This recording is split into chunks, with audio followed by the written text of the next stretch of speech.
네, 많이 커. 지금 뭐 채팅창에도 볶음밥 종종 사드셨다는 분이 볶음밥도 있습니다. 아 그래요? 네. 오. 다양한 닭과 관련된 하여튼 다양한 네. 이 뭐 식재료들이 많이 있으니까 식당에서도 이제는 뭐 납품 받던 데서 받지 마시고 마니커에서. 여기서 사시면 되잖아. 이게 더 싸니까. 네네. 네. 자, 그러면 많이들 드시고 애들 키도 많이 키우시고요. 우리 계좌도 또 키워야죠. 그렇죠. 네. 우리 계좌 마니커 우리 박병창 이사님 모시겠습니다. 어서 오십시오. 예, 어서 오세요. 안녕하십니까. 네, 반갑습니다. 닭고기 좋아하시죠? 난 박병창 이사님한테 이거 물어볼 때마다 미치겠어. 긴장돼. 불안해갖고. 닭고기는 좋아하시죠? 닭 안 먹습니다. 이러실 수도 있어요. 진짜. 아, 네, 닭은 좋아. 드시잖아요. 그 튀긴 거 안 드시는 거고. 튀긴 거나 물에 들어간 거 안 먹고 꺼낸 거 먹습니다. 닭 좋아합니다. 꺼낸 거는 드신다고요? 백숙은 드세요? 예. 아, 백숙 드시고. 아니 삼계탕도 먹는데 꺼내서 먹습니다. 그럼 빠져 있는 거 이렇게는 안 드시고. 근데 그런 사람 많던데요. 까다롭다, 우리 까다롭다. 고기도 소고기도 물에 들어가 있는 거 안 먹는 사람 사실 제가 그래요. 아 진짜요? 네, 저 쌀국수 들어있는 소고기 뭐 설렁탕 있는 거 안 먹어요. 네, 저도 안 오, 먹습니다. 다 건져서. 대박. 와. 물에 빠진 고기라고 하죠 우리. 예, 예. 네, 물에 빠진 고기는 안 먹습니다. 네. 자, 우리 박병창 이사님 좋아하시는 우리 닭고기 많이 사랑해 주시고. 네. 오늘 시장 이야기 한번 들어가 봐야죠. 미국 시장 또 올랐는 모양이에요. 예, 또 올랐습니다. 네. 근데 상대적으로 기술주들이 조금 상대적으로 뭐 올랐지만 좀 약했습니다. 그 이유는 엔비디아가 4% 하락을 했습니다. 4.18% 하락해서 136달러이고요. 그리고 테슬라가 3.9% 하락했습니다. 근데 이 두 종목이 비교적 큰 폭으로 하락을 했지 않습니까? 네. 지수는 올랐어요. 그러니까 다른 것들은 전반적으로 올랐다라고 보시면 됩니다. 그러니까 그전에는 전반적으로 하락했는데 일부 종목이 끌어올리는 시장이었잖아요. 네. 지금 시장은 반대의 모습을 보이고 있는 겁니다. 이게 시장의 성격이 좀 바뀌고 있는데 앞으로 내년엔 이렇게 될 가능성이 있다라는 보고서들이 월가에서 많이 나오는 거예요. 기존의 주도주들 시장이 몇 개 종목만 갖고 시총 상위 종목만 가지고 끌고 올라왔는데 그들을 좀 세워두고 네. 다른 것들이 좀 올라오는 시장이 되지 않을까라고 해석을 좀 하고 있는데 그런 모습이 요즘에 간간히 보입니다. 네. 그래서 그러니까 지수는 많이 올라가지 않는 상태에서 나스닥은 0.27% 올랐지 않습니까? 네. 근데 다른 것들이 전반적으로 오르는 그런 모습을 나타냈습니다. 또 하나의 특징은 테슬라 3.9% 하락, 엔비디아 4.18% 하락, 또 하나는 여기 넷플릭스가 3.59% 하락했거든요. 네. 오늘 넷플릭스가 역사적 신고가 경신 후에 빠진 거예요. 엔비디아도 지난주에 역사적 신고가를 경신 150달러 넘었다가 빠진 거거든요. 네. 그러니까 최근에 가장 좋았던 종목들이잖아요. 보시면 역사적 신고가를 경신하면서 움직였던 종목들이 빠지고 그동안에 별로 이렇게 지지부진했던 것들이 있습니다. 마이크로소프트, 마이크론, 인텔, AMD, 애플 이런 것들 있잖아요. 네. 얘들은 다 상승을 했어요. 그러니까 좀 변화가 생긴 겁니다. 시장의 변화가. 네. 그렇게 좀 보시면 될 것 같고요. 요 빨간 것이 맨 위에 있는 거는 지워야 되는데 못 지웠습니다. 지난주에 있었던 거, 예, 그거 네네. 빼고요. 예, 요거 빼고요. 이스라엘과 헤즈볼라 휴전 보도가 지금 나오고 있죠. 그래서 유가가 69.1달러로 7달러 아래로 좀 떨어졌고요. 그리고 어제 질문이 저도 우리 회사 방송을 하면서 국채 수익률이 떨어진 거에서 질문을 하시더라고요. 네. 요거는 시장에서 어떻게 해석을 하냐면 트럼프의 재무장관 인선이 요번에 됐지 않습니까? 네. 이분에 대한 시장의 기대치가 좀 있어요. 그래서 이분이 합리적이고 실용적이다. 그래서 국채 수익률이 좀 하락했다. 요거 지금 뉴스에 다 전해드릴 겁니다. 네. 이제 이게 반영이 좀 됐고요. 최근에 시장을 주도했거나 최근에 강세 종목들 이런 종목들은 매물이 좀 나오고 주변주 그러니까 2등주, 3등주였거나 아니면은 또 다우 지수에 포함되어 있거나 아니면 러셀 지수에 있었던 것들 이런 것들이 상대적으로 강세를 보였습니다. 그래서 지금 보시면 올해 전체적으로 보면은 나스닥이 한 26% 올랐고요. 오늘 아침까지 S&P 500이 한 25% 올랐어요. 그러니까 다우는 상대적으로 계속 못 오르고 있었습니다. 네. 근데 지금 다우가 역사적 신고가를 경신하면서 올라가고 있어서 다우가 지금 한 18% 정도까지 따라 올라왔습니다. 네. 그러니까 이제 지금 시장의 흐름 또는 결이 좀 달라지고 있다라고 좀 인식을 해야 되고 이거는 이제 트럼프 대통령이 되면서 이런 흐름이 좀 나타나고 있다라는 네. 네, 그렇게 좀 이제 이해를 좀 하셔야 될 것 같습니다. 그리고 러셀 2000 지수도 최근 들어서 이제 강세를 보이고 있고 그리고 여기 지금 가져오지는 않았는데 우리 그 경기를 대변하는 것 중에서 운송지수라는 게 있습니다. 다우 운송지수. 다우 운송지수. 네. 다우 운송지수가 지금 신고가 근처에 가 있어요. 그래서 그걸 보면은 요즘에 트럼프 지금 3주 됐는데 트럼프 대통령 되고 나서 경기 침체 어디 갔어요? 네네. 지금 이 지표들이 그렇지 않아요. 지금 지난주에 나왔던 S&P 글로벌의 PMI 지표 있지 않습니까? 네. 굉장히 좋게 나왔습니다. 다우 운송지수도 좋게 나왔고요. 그리고 어저께 웃으면서 정프로님 말씀 주셨듯이 월마트 네. 신고가 나면서 언제는 그것 때문에 안 좋다라고 표현을 좀 했는데 네. 이게 신고가 나면서 미국의 소비 탄탄하다. 이렇게 지금 인식이 좀 되고 있는 상황이에요. 그래서 그동안의 경기 민감주가 아닌 일부 기술주와 선도주 위주로만 시장이 움직였는데 네. 경기와 관련된 주들이 움직이기 시작하는 그런 특징을 좀 보이고 있다. 그렇게 해석을 하시면 될 것 같습니다. 네. 어제 우리 시장이 독특했습니다. 어제 저녁 방송 하시죠? 어제 우리 시장이 이렇게 비교적 괜찮은 모습, 큰 폭으로 오르긴 했지만 뭐 워낙에 못 올라서 뭐 좋다라고 얘기를 할 수는 없지만 네. 오랜만에 거의 대부분의 섹터가 올랐어요. 뭐라고 해석들을 하나요? 어제? 어제 상황을 네. 그죠. 저녁 방송에서 이런 얘기 안 하셨나요? 저는 뉴스만 하기 때문에 사실 시장 얘기는 그러셨나요? 조금 덜 했고. 네. 일단 종목들을 볼게요. 어제 삼성전자 3.3%, LG에너솔루션 3.5%, 에코프로 4.3%, LCD 현대일렉트릭 6.4%, 알테오제 13%, HD 한국조선해양 7.4%, 루닛 22%, AI 헬스케어입니다. 플리토 이거는 AI 음성 번역입니다. 14%, 셀바스 AI 13%, 가온존슨 플러스 14%. 보면요. 전에는 바이오가 빠지면 얘가 오르고 뭐 반도체 오르면 2차 전지 빠지고 뭐 이랬잖아요. 네. 그게 아니고 대표 종목들이 다 올랐어요. 어제. 전체적으로. 그래서 일부러 제가 이걸 가져온 건데요. 섹터별로 전부 다 올랐어요. 어제 아침에 삼성전자 2.5% 갭 상승 출발했거든요. 그건 이제 어저께 뉴스가 좀 있었잖아요. 그리고 나서 거의 대부분 어땠습니까? 밀렸잖아요. 오후에. 네. 지수도 0.9% 갭 상승 출발했는데 대부분은 밀렸지 않습니까? 그런데 지수 0.9% 상승 출발했는데 종가는 플러스 1.32였습니다. 물론 고점부터 약간 밀려 내려온 거예요. 여기에요. 네. 삼성전자도 2.5% 상승 출발했는데 종가는 플러스 3.3이에요. 네. 그러니까 밀리지 않았다는 거예요. 네. 어제는. 밀리지 않은 모습을 나타냈는데 그거는 이제 프로그램 매수가 기관들에서 많이 들어온 부분이 있고요. 그리고 3주 동안 연기금이 저가 매수를 하고 있다는 부분, 이제 기관들의 매수가 좀 들어오는 부분들이 좀 있습니다. 그래서 골고루 낙폭과대 종목들에 들어오는 그런 흐름을 좀 보여주고 있거든요. 이건 이제 두 가지 정도 보여지는 것 같아요. 하나는 우리 시장 낙폭과대에서 저가 매수가 들어오는 부분이 있는데 거기서 삼성전자가 올라주면서 시장 분위기를 조금 만들어줬다. 네. 그 부분이 좀 하나가 있고요. 그리고 또 하나는 그동안에 이제 트럼프 대통령이 당선이 되면서 그러면서 한 2주 동안 첫 주에는 별로 움직임이 없는데 그 다음 주에 그냥 급락하고 그랬지 않습니까? 네.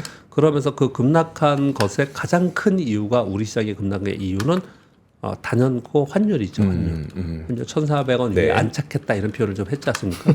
그런데 어제 똑같이 우리 시장이 거기도 영향을 많이 받은 겁니다. 트럼프 재무장관 인선이 있었죠. 네. 요것으로 인해서 국제 수익률이 떨어지면서 그러면 달러인에서 떨어지겠네. 실제로 떨어졌습니다. 106.8로. 네. 그리고 10년만기 국제 수익률이 4.27까지 떨어졌어요.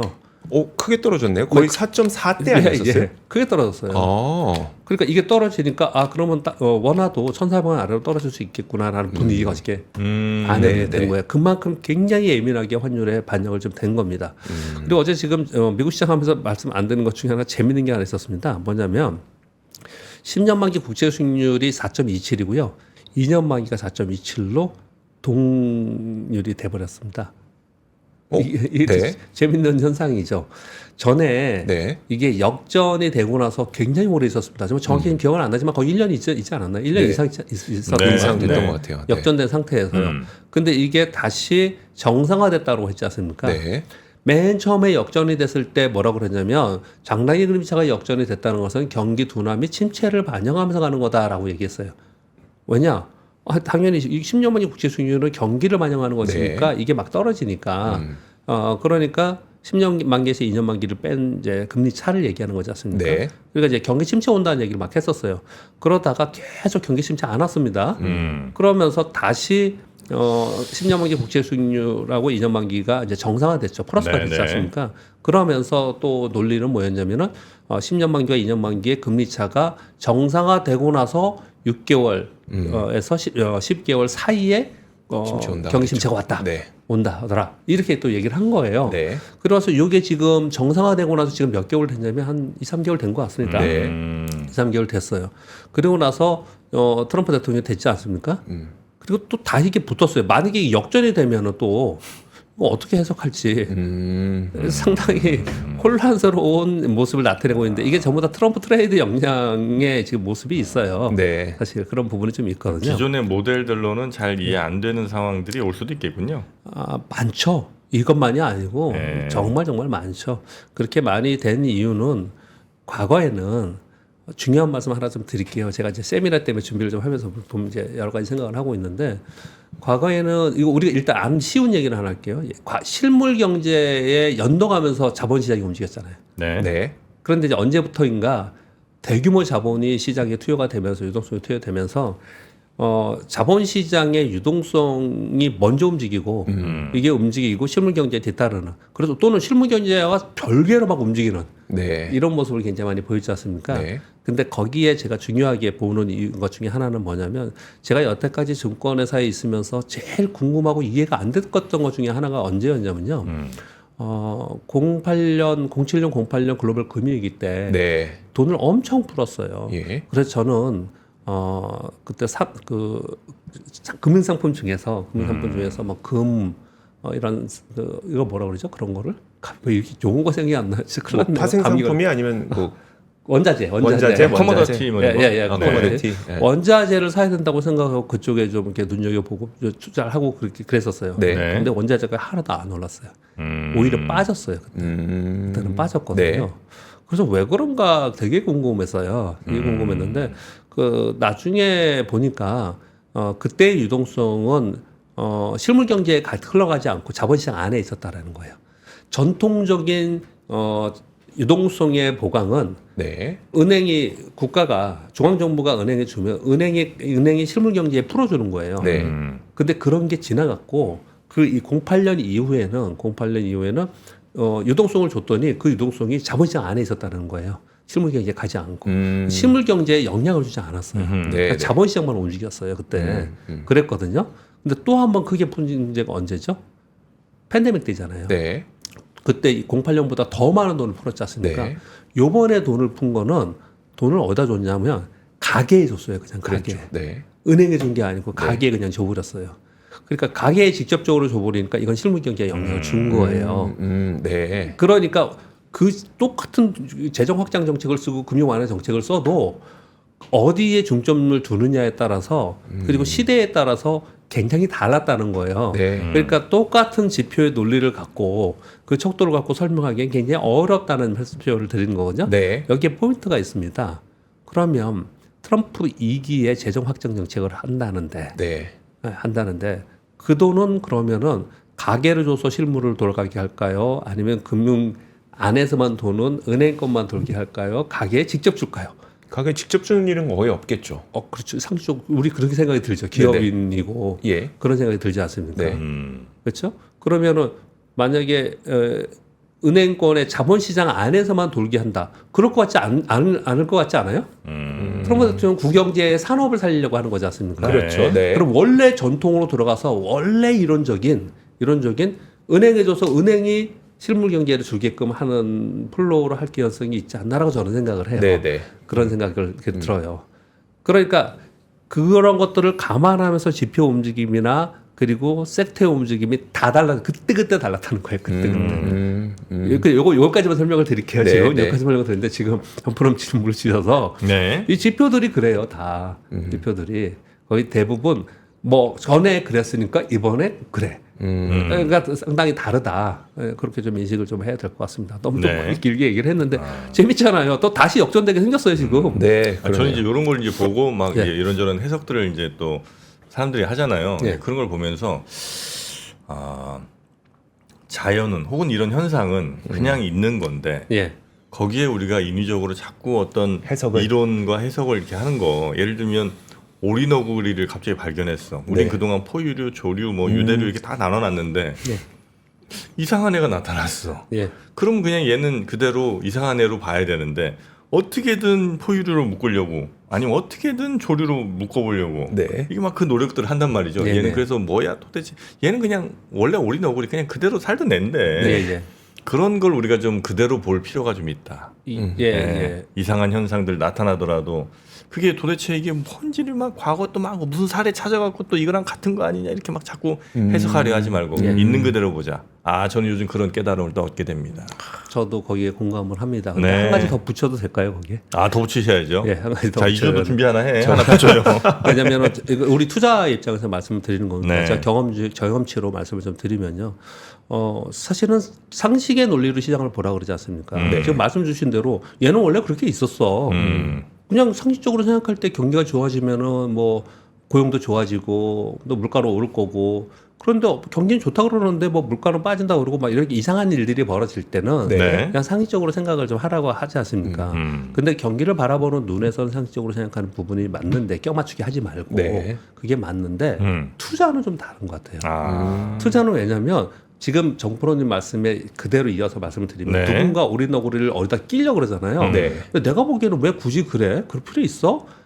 라고 생각을 하잖아요. 네. 근데 끼려고 하는 그 기득권의 그 사람들이 힘이 세. 돈이 너무 많아. 거기에서 거기 움직이죠. 추종하지 못하면은 맞아. 나는 혼자 있게 되는 거야. 맞습니다. 그렇죠. 그렇죠. 그게 되게 그냥 아이러니해요. 실상에서. 맞습니다. 아니라도 나는 그렇게 생각하지 않아도 그들이 그 돈이 글로 가면은 그렇게 가는 거죠. 그래서 돈을 추종하면서 단순하게 해서 시장에 추종해야 된다는 얘기들이 주식시장에서 계속 있는 거거든요. 그러니까 이제 이런 거죠. 너무 생각을 많이 하고 너무 연구를 많이 하고 이런 사람들이 오히려 수익을 좀 못 낸다. 네. 못 낸다. 이런 얘기들이 좀 나오는 거죠. 네, 네, 굉장히 좀 아이러니하지만 맞습니다. 생각해볼 문제입니다. 시장에서. 네, 네. 맞아요. 그런 얘기를 좀 드리겠습니다.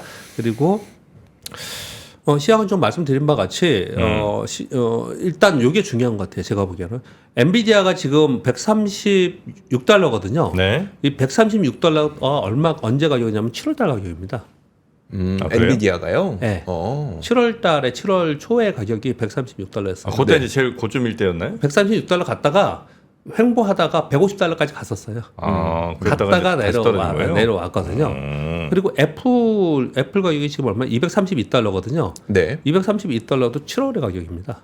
7월의 가격이고요. 마이크로소프트는 7월의 가격보다는 살짝 아래에 와 있는데 이제 주봉을 보면은 그냥 뭐 조금 떨어져서 있어요. 마이크로소프트 떨어진 만큼 사실 반대로 테슬라가 거기를 이제 메워준 것 같아요. 네. 테슬라 올라왔기 때문에. 뭘 말씀드리려고 하냐면 얘들이 시가총액 1위, 2, 3위잖아요. 네. 7월 가격하고 지금하고 같다니까요. 걔는 움직이지 않았다 별로. 지수가 그래 박스권에 있었던 네네. 거예요. 근데 지수는 올라와 있지 않습니까? 네. 근데 얘네들이 이 시가총액 1, 2, 3위가 박스권에 있다는 건 굉장히 의미가 있는 거예요. 네. 네. 얘들은 그냥 있다라는 거예요. 그러니까 시장이 이미 얘들이 시장을 끌고 왔는데 끌고 왔고 그리고 얘들이 빠지면 시장은 빠지는 거예요. 근데 얘들이 빠지는 않아요. 여전히 다음 기대를 하고 있는 상태입니다. 그렇지만 얘들은 지금 박스권에서 몇 개월 동안 예를 들어서 엔비디아 갖고 있는 분이 7월에 샀으면 지금 본전이 되는 거예요. 네. 계속해서. 그런 상태에 있는 상태에서 시장이 움직이고 있다라는 거예요. 그러면 얘들이 어느 순간에 만약에 빠진다면 시장은 좀 빠질 거예요. 그런 조정을 좀 보이겠죠. 좀 쉬어가는 그런 거 보이겠죠. 그런데 얘들이 쉬어가는 동안에 다른 종목들이 후발들이 막 올라와서 버틴다. 네. 그러면 뭐 시장이 좋아진다. 이런 얘기를 아마 할 거예요. 그런데 시장은 이들 세 개 종목이 올라가지 못하면 아주 강한 시장의 느낌은 못 받습니다. 네. 또는 얘들이 빠지면 좀 조정을 볼 가능성이 있어요. 그게 지금의 시장의 흐름이다라는 말씀을 좀 드리는 거예요. 제가 요즘에 이 얘기를 자꾸 드리는데 한번 차트를 이렇게 다 보시면 쟤들 세 개 종목에 네. 얘들이 어떤 새로운 모멘텀에 지난주에 그 말씀 드렸잖아요. 새로운 모멘텀에 더 올라갈 모멘텀이 생기면서 다시 추세를 잡을 때 시장은 더 강하게 가는 거지. 네. 얘들이 박스권 있는 속에서는 이제 종목 장세로 받아들이는 게 맞지 않을까라고 생각을 좀 하는 것 같다. 네. 이렇게 말씀을 드리겠고요. 뭐 우리 시장은 더더욱 그렇죠. 그냥 테마 종목별로 이제 수급 순환이 계속 일어납니다. 우리 시장 너무 짧게 말씀드려서 죄송한데요. 지금 우리 시장은 얘기할 것도 없어요, 별로. 이제 정치권의 정책 뭔가 새로운 게 나와야 돼. 안 나오면은 없어. 이 상태에서 크게 변화될 수 있는 상황은 좀 아니다. 맞습니다. 예, 그렇게 말씀을 드리겠습니다. 이제 그래서 어제도 말씀드렸지만 지금은 우리가 뭐에 관심을 많이 가져야 되냐면 트럼프나 뭐 일론 머스크나 이런 뉴스나 정책, 인선 이런 거에 관련된 소위 어떤 건 테마이고 어떤 건 이제 섹터의 흐름의 변화가 생기는 건데 그러니까 종목 중심으로 좀 봐야 돼서 네. 뉴스를 좀 그렇게 보시면 될 것 같은데 네. 그 뉴스를 좀 말씀드릴게요. 일단 어제 국채 수익률, 미국 국채 수익률이 많이 빠지면서 우리 시장에는 좀 우호적으로 됐는데 이걸 미국에서도 월가에서는 굉장히 환호하는 쪽으로 좀 바라보고 있는 것 같습니다. 아까 잠깐 언급을 주시는 것 같은데 트럼프의 재무장관으로 베센트, 요거는 이제 헤지펀드 CEO죠, 않습니까? 지금 이제 방송인들 그리고 기업인들이 대거 들어왔어요. 네. 근데 이분의 이제 성향이 중요한 거예요. 그래서 이제 월가에서 중요하게 생각을 하는 겁니다.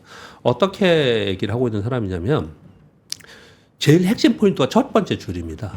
2028년까지 재정 적자를 GDP 3%대로 축소시킨 것을 계속 주장한 사람이에요. 재정 적자가 너무 심하다는 거예요, 미국이. 원래 공화당의 생각이었지 않습니까? 네. 예, 그 얘기를 계속 하고 있고 그러면 그럼 경기가 나빠지면 어떡합니까? 근데 GDP 성장률을 높이겠다. 그러니까 성장률을 높여서 네. 그 이익이 난 상태, 그 GDP 성장을 높이면은 국가의 재정이 좋아지고 그러면서 재정 적자를 메웠다. 이런 얘기를 좀 하고 있는 상황인 거고 하루에 300만 배럴 정도의 석유 증산 이런 얘기를 좀 하고 있고요. 그리고 관세는 협상의 도구이다. 세제 기업과 규제 완화를 지지하는데 감세를 최우선으로 시행한다. 이런 것들이 월가들이 이제 월가에서 좋아하는 내용들이거든요. 네. 그러면서 지금 이 사람의 그동안의 워딩으로 봤을 때는 지금 채권금리 급등했지 않습니까? 달러도 급등했잖아요. 요거를 제어하는 정책적인 과제가 아마 첫 시험대가 될 거다. 요렇게 지금 설명을 하고 있는 거예요.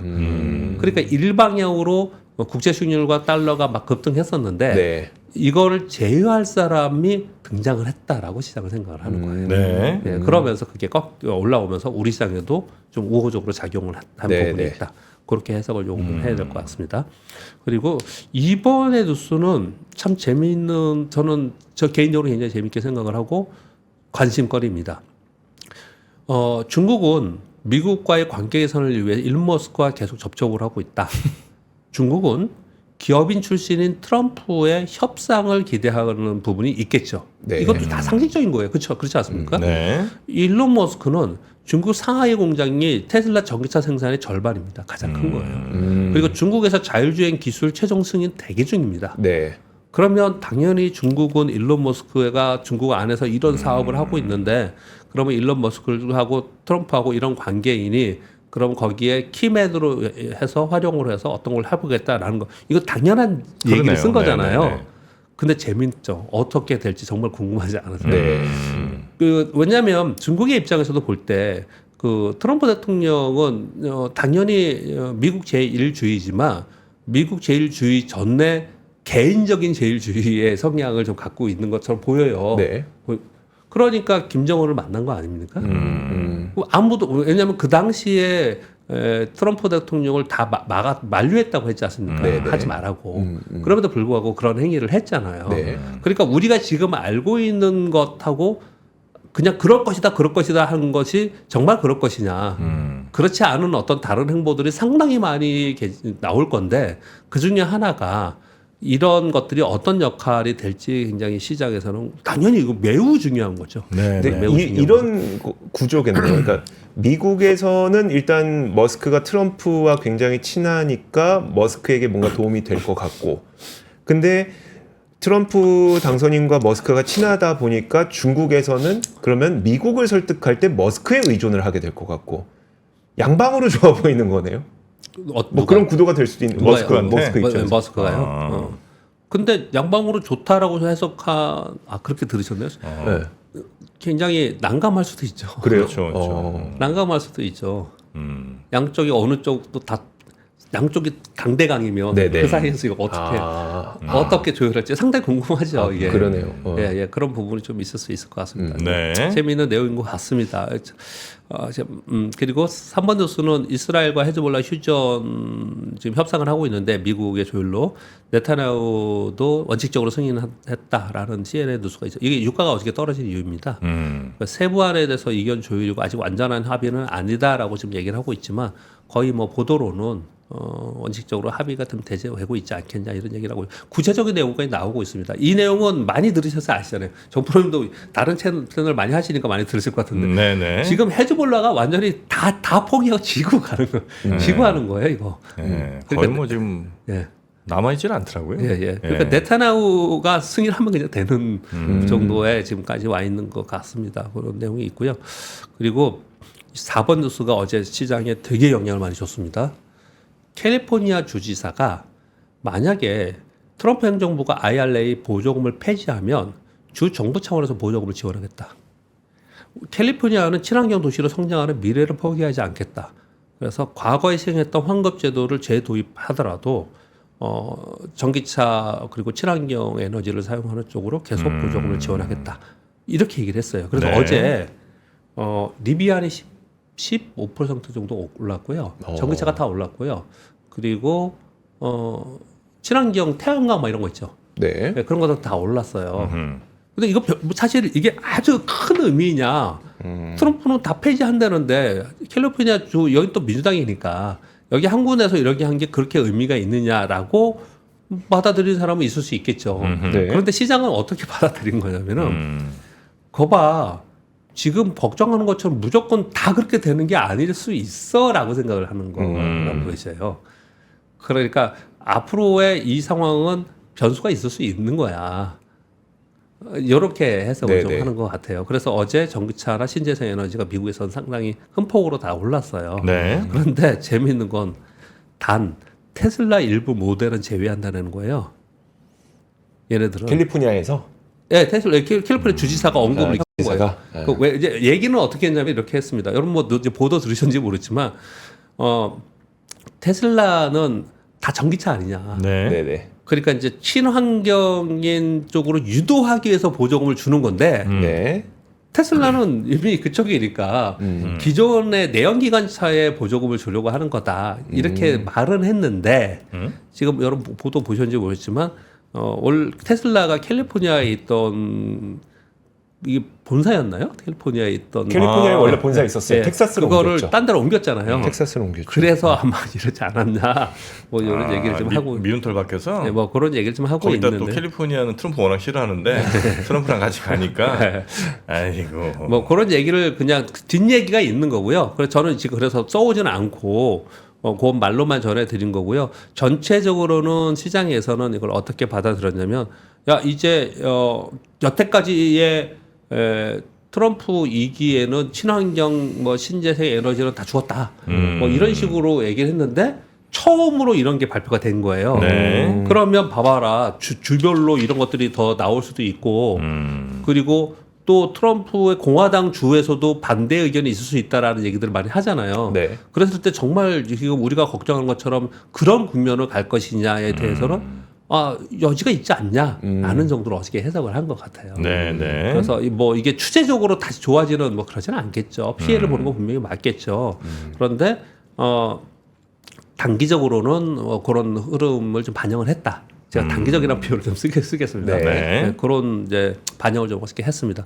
그리고 어제 미국도 그렇지만 우리 시장에 영향을 많이 준 뉴스 하나가 뭐였냐면 미국 통신위원회에서 23년 만에 해저 케이블 규정을 수정했습니다. 그래서 정부에 허가받은 해외 기업만 참여 가능하게 수정을 한다고 하면서 중국 제품을 제한하는 해저 케이블 규정을 제정한다라는 케이블도. 네. 아 이름 또 우리네. 그럼 우리나라의 전선들 해저 케이블 엄청 많잖아요. 그렇죠, 그렇죠. 예, 이게 우리나라 잘해요 이걸. 잘하죠, 그래서 어저께 우리나라. 다 올랐어요. LS 전선. 예, 걔네들이 다 올랐습니다. 아. 전선 우리 송배전도 송배전이지만 이 케이블 만드는 회사들이 어저께 맞아, 올랐거든요. 맞아. 근데 이 뉴스플로를 좀 더 봐야 되는데 상대적으로 수혜를 입을 수 있는 쪽으로 좀 보고 있는 것 같습니다. 이런 뉴스가 사실 좀 고맙다 이런 거 나올 때마다 아니, 중국 그렇게 때려주니까 그나마 지금 이것도 사실 굉장히 아슬아슬할 거 아니에요. 중국과의 경쟁에서 가격 경쟁 안 될 거고 그래 그나마 이제 품질 경쟁에서 좀 우위 있을 텐데 이렇게 막아주니까 이런 건 좀 고맙긴 하네요. 그때 우리 2017년 18년도에 돌아가 보면요.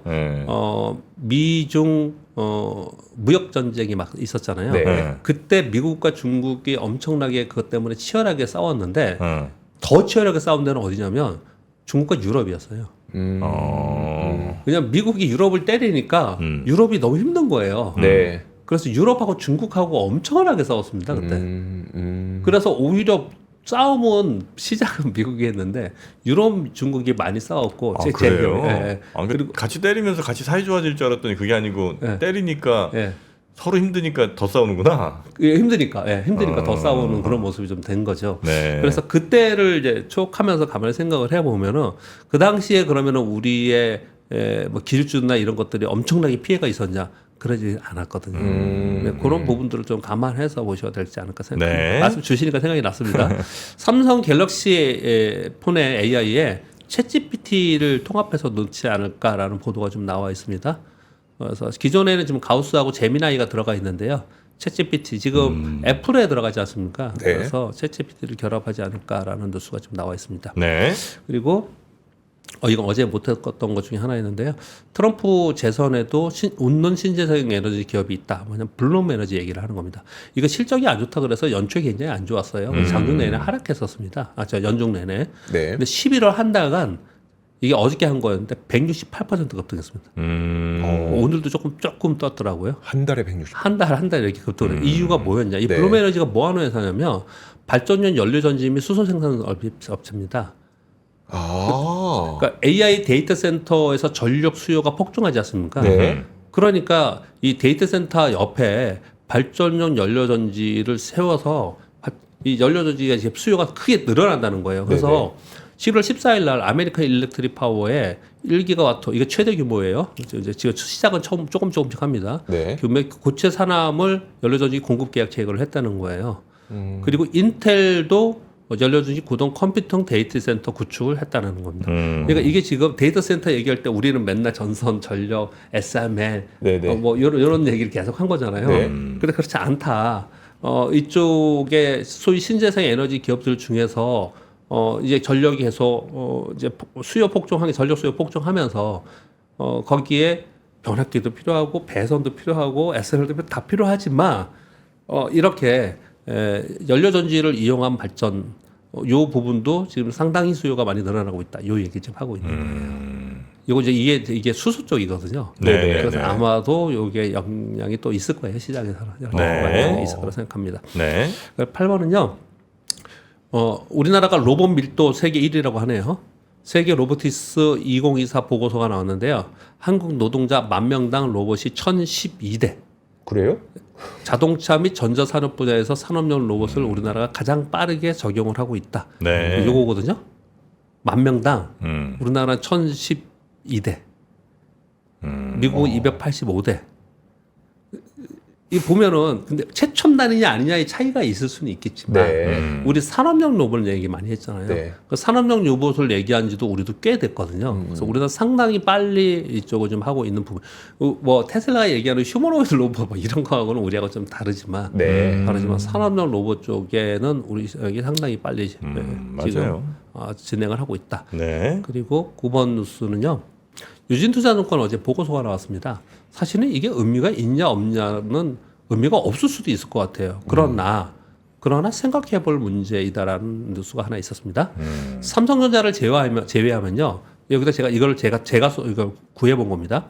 8월 이후에 외국인들이 18조를 순매도했거든요. 삼성전자 제외하면요? 아니 전체요. 전체요? 네. 외국인들이 1월부터 7월까지 24조 순매수했어요. 그런데 그 이후에 18조를 순매도해갖고 올해 전체는 6조 순매수입니다. 6조 순매수거든요. 그러면 외국인들을 보니까 순매매를 보니까 만약에 삼성전자를 빼고라서 봤더니 8월 이후에 4,500억 11월 대선 후에는 5,300원 순 매수라는 거예요. 그러면 이분이 이제 계산을 했는데 코스피가 어제 오른 거 어제 장중에 제가 봤는데 4.3% 하락했거든요. 네. 근데 삼성전자 하락한 거 빼면 한 2% 올랐다라는 거예요. 그래서 삼성전자가 우리 시장을 끌어내렸고 외국인들의 매도는 대부분 다 삼성전자에 있었다. 네. 이렇게 표현을 좀 하고 있는 거예요. 그래서 이런 것들은 그러면 그걸 있는 자체를 뺄 수는 없는 거잖아요. 그렇죠. 뭐 네. 이런 과정이 왜 필요해? 일할 수는 있는데 다른 섹터들은 그렇지 않았다는 얘기를 자꾸 하는 거예요. 그리고 또 한 가지는 제가 말씀드리고 싶은 거는 외국인은 반도체, 자동차, 화학, 건설, 미디어를 매도하고 기계조선, 통신, 유틸리티를 매수했다고 합니다.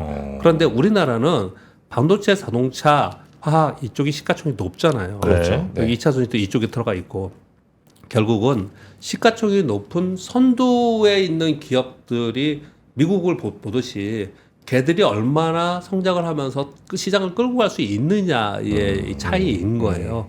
근데 만약에 그렇게 가지 못하는 상황이 됐다면 결국은 그 하단에 있는 개별 종목만 움직일 수밖에 없는 시장의 상황이 단지 이걸 보면서 확실히 알 수 있는 그런 대목이었다. 그렇게 볼 수가 있겠습니다. 알겠습니다.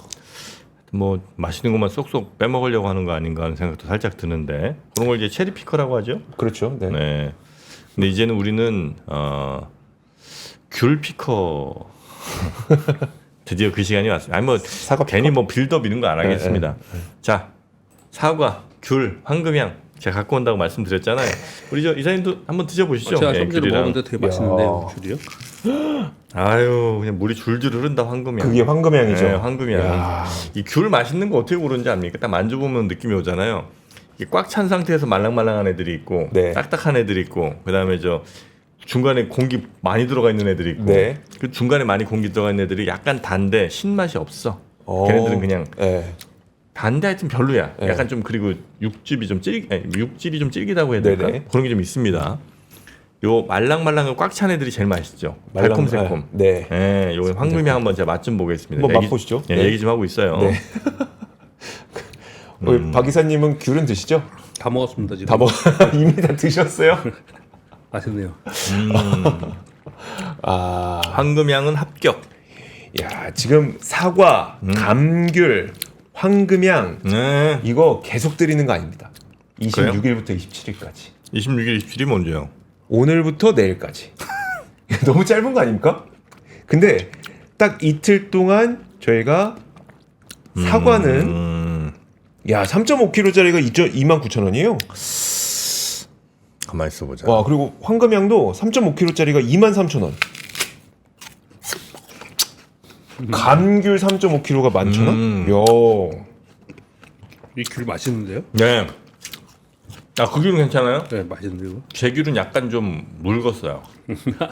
아, 저는 거짓말을 못합니다. 그러네, 난 내 목이 칼이더라도 그런 얘기 못해요. 황금향은 맛있어. 귤은 당도 약간 떨어졌지만 육질 자체는 굉장히 부드럽고 맛있는 귤이에요. 근데 그 귤은 좀 다른 모양이네요. 전 약간 뭐 복불복이니까. 두 개 먹었는데 두 개 다 굉장히 네, 사과는 그 사과도에 진짜 단사가 10, 네. 하나도 안 단 사과 1이라고 하면 대충 한 6, 7쯤 됩니다. 아주 단 사과는 아니야. 네네. 그러나 역시 난 또 육질을 굉장히 중요하게 생각하거든요. 아삭아삭, 사각사각 씹히는 그 느낌. 그거는 굉장히 높은 점수 드리겠습니다. 아니 근데 저는 이거를 미리 먹어봤었거든요. 그냥 달고 안 달고가 문제가 아니라 그 사과의 달콤한 향 있잖아요. 향. 예? 그 향이 되게 짙더라고요. 사과의 달콤한 향. 저 왜 안 먹냐고 지금 장염 걸려갖고 지금 제가 지금 장염 걸려서 이거 해야 되는데 장염 걸려갖고 이제 먹질 못하네. 근데 뭐랄까 이게 진짜 이게 수분 함량은 많네. 예, 그런 게 또 중요하거든요. 저는 이제 굉장히 디테일하게 먹습니다 과일을. 예, 근데 굳이 따지면 황금향 좋습니다. 네. 귤 육질 좋습니다. 사과 육질 좋고 사각사각 느낌 좋습니다. 예, 우리 저 이사님 어떠셨죠? 저는 귤이 더 맛있는데요. 귤이 더 맛있어요? 그건 뭐 개인차가 있는 거니까. 아니면 또 귤차가 있어요. 예, 어떤 귤을 집느냐에 따라 차이가 있을 수 있어. 예, 하여튼 저는 뭐 그 정도. 하여튼 그래서 이걸 굉장히 또 주문 들어온 대로 바로 이제 따서 바로 이제 그렇죠. 이렇게 배송해드리는 시스템이니까 요거 아주 저렴한. 요즘 과일 가격 비싸잖아요. 과일 가격 네, 비싸죠. 과일 그리고 가격. 그 비싸다 보니까 그 박스랑 같이 이제 무게 재서 박스에다가 뭐 넣어놓고 박스 무게 합쳐서 3.5kg냐, 박스 무게 제외하고 박스 무게 없이. 아 중요한 게 네. 내가 황금향을 먹고 귤 먹고 사과 먹어서 그런가 보다. 황금향이 얘가 다니까 그렇죠, 뒤에 그렇죠. 가지고 상대적으로 물 한번 헹궜어야 되는데 맞아. 그건 좀 네. 약간 있을 수 있겠습니다. 네. 아유 하여튼 너무 뭐. 맛있는 걸 제일 먼저 드셨네. 아니, 먹었습니다. 황금향 뭐 레드향 이런 애들 당도 너무 높아. 맞아요. 네. 3개 먹었습니다 지금. 네. 자, 그럼 하여튼 요거 링크 저희 이제 올려드렸죠. 네. 네. 요거 맛있게 드시고 특히 과일 같은 경우는 여러분들이 정말 좀 드셔야 돼요. 뭐 비타민 드시고 어쩌고 뭐 많이 하십니다만 그래도 과일로 또 섭취할 수 있는 게 있으니까 네. 네, 그런 과일들 겨울에 특히 이제 뭐 귤 막 손 노랗게 될 때까지 까먹고 요것도 추억이니까. 옛날에 많이 했었는데. 네, 그것도 많이 좀 드시고 그래서 주문 쭉 한번 가보시기 바라겠습니다. 네, 지금 네. 링크 올라와 있으니까요. 그 링크 따라가시면 바로 쉽게 주문하실 수 있습니다. 이틀밖에 안 되니까 네. 빨리빨리 하시는 게 더 좋은 것 네, 같아요. 이제는 뭐 이게 뉴스인가 홈쇼핑인가 헷갈리신다는 분들이 있는데 저는 어떨까요? 나는 뭐 하는 사람인가 헷갈릴 수도 있습니다. 네. 자, 하여튼 맛있는 과일들 저희 링크 따라오셔서 맛있게 드시고 또 건강한 하루 보내시기 바라겠습니다. 우리 박병창 이사님과 요 정도 마무리하고요.